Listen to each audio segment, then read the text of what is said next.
Welcome back to the channel, guys. Today I want to go over something that I've said before, but we have had a good many subscribers that have just came on in like the last 60 days. So I just want to cover this one more time. So let's get started.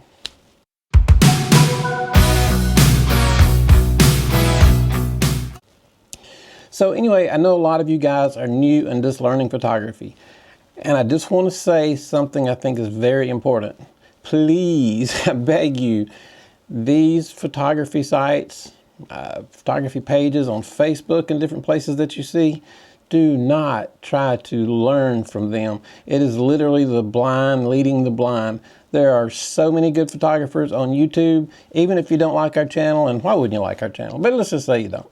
There are a lot of great photographers on YouTube that know what they're talking about, and I want to tell you some of the dangers that I've seen on these Facebook photography chats that they have, whatever they want to call them. So check this out. I won't say any names or whatever. I'm just going to give you a little bit of idea of what I'm talking about. My name is blank.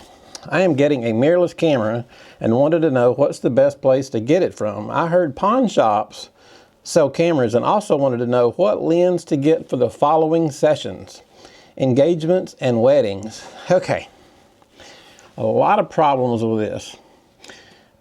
If you are wanting to start shooting weddings, but you don't even know what lens you need, or if it's a good idea to buy your equipment at a pawn shop, the last thing you need to be doing is shooting a wedding. There is so much more to a wedding than what lens do you need. If you're in that stage of photographing weddings, you don't need to be near a wedding for at least 2 years. I mean, you need to go as a number 2 photographer and work for free for a while. You just can't run to the local pawn shop, grab a lens, show up at a wedding, and people think, well, I'm just doing it for free and I'll charge them $200. Well, that's great. But when something goes wrong and you get sued, that $200 means nothing. And people are going to say, well, they're my friend, they won't sue me. Well, I've shot weddings for 40 years. And I've shot over 1,000 of them, and I know a lot of brides and I know a lot of brides' moms that will think differently. That $200 means nothing if you mess up the wedding. What they can do is sue you, and it's not for the $200. They're going to sue you. They can make you redo the entire wedding, re-rent the venue, fly people back to the wedding, put them up in the rooms, buy all the food again, the tuxes. There are expenses, paint and service. I mean, that $200 won't be a drop in the bucket to what you will get sued over if you mess up a wedding. I have insurance. I've been doing it for over 40 years. I still have insurance because you don't know when your equipment, something could break, somebody could break into your car and steal everything. I mean, there's so many things that can happen. There's so much that goes on at a wedding that the last thing you got to be wondering is, what lens do I need to take and should I buy it at a pawn shop? Now, the pawn shop thing, I wouldn't suggest, because I mean, if you're just taking pictures for fun, that's fine. But when you're shooting a wedding, this is somebody's big day. And the last thing you want to do is just save $15 on a lens because you bought it at a pawn shop. You don't know what that lens has been through. You want to buy from a reputable place like KEH if you're not going to buy brand new. I'm not saying you have to buy brand new. You can buy used, but buy it from a reputable place like KEH or anybody, B&H, Adorama, these places. Don't run down to the local pawn shop and grab a Canon lens. It's just, but the bad thing about this, the question itself is enough, but again, people don't really understand, so you can't always blame the person asking the question. They just don't understand. But there were 35 responses to this lady. Not one said, hey, you might want to be careful about shooting a wedding if you don't know this much about photographing a wedding.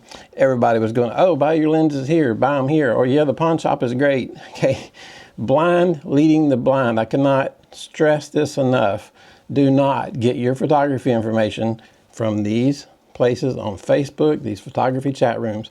It is a disaster. Like I said, there are plenty of great photographers on YouTube that know what they're talking about. You need a lot to shoot a wedding. You need experience. You need the right equipment. And you need insurance. There's so much goes into it. The last thing when you get to a wedding that you need to be thinking about is, what lens do I need to bring? It blows my mind to see this, but just guys, be careful. You can do a lot of photography. Weddings, you got to be really ready to roll. You need to have spent at least a year or more being a #2 photographer and learning from the #1 photographer, even if you're doing it for free. There's just so much that goes into weddings, and it is such a big event. People spend so much money on weddings that it could ruin you for the rest of your life if you mess it up. So there's another thing here I want to show you. And I'm going to put this picture on the screen because this was probably a mistake, but I just thought it's just par for the course with this stuff online. So I'm going to put this picture on the screen. This is a guy's camera bag, and in the camera bag he has a Rebel T7, and it looks like some kind of newer flash. 75 to 300 looks like one of the kit lenses. An 85mm, I can't tell which one it is. A 50, a 24. Says a 35 to 105. I'm not familiar with that lens. Maybe there's a kit lens 35 to 105. I'm not sure. But what gets me is that 7D Mark III because they didn't make a 7D Mark III. Probably just an error, kind of funny. We'll write it up to an error. But this is the kind of stuff that you run into on these type places. You just got to be so careful. Please don't listen to anybody's opinion on these sites. It's just nonsense. They don't know what they're talking about. Flip to anybody on YouTube and listen to what they have to say. There's a lot of good guys on YouTube. I'd love for you to watch our channel, but if for some reason, you don't like our style or whatever, there are a lot of good photographers on YouTube that know what they're talking about and that can help you stay out of trouble and can help you learn photography. These are not the places you need to be. So anyway, not a long video today, guys, but like I said, I know some of you guys are new, and I just wanted to clarify and help you stay and avoid getting in trouble like this, because you can get into a lot of trouble if you mess up a wedding.